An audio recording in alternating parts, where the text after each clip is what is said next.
Hello there. To install the certificates required to continue using the York School Wi-Fi, you will get an email similar to the one below. Click the link for the first certificate. It will take you into Drive. It'll say it's an unsupported file type.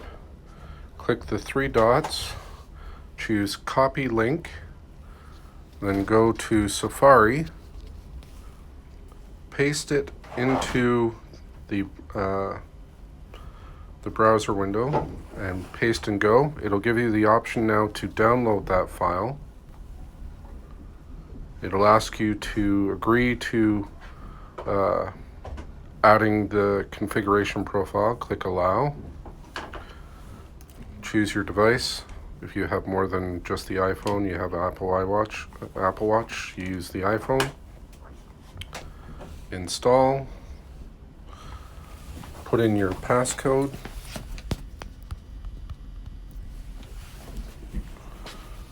And install again.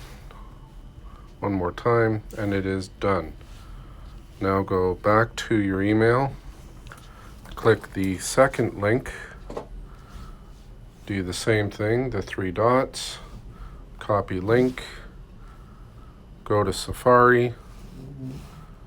Replace the URL with the new pasted content and go. You'll get the same download option. Allow, iPhone, install, passcode, install, and it'll say done. And now you won't have any more problems using the Wi-Fi at the York School. Thank you.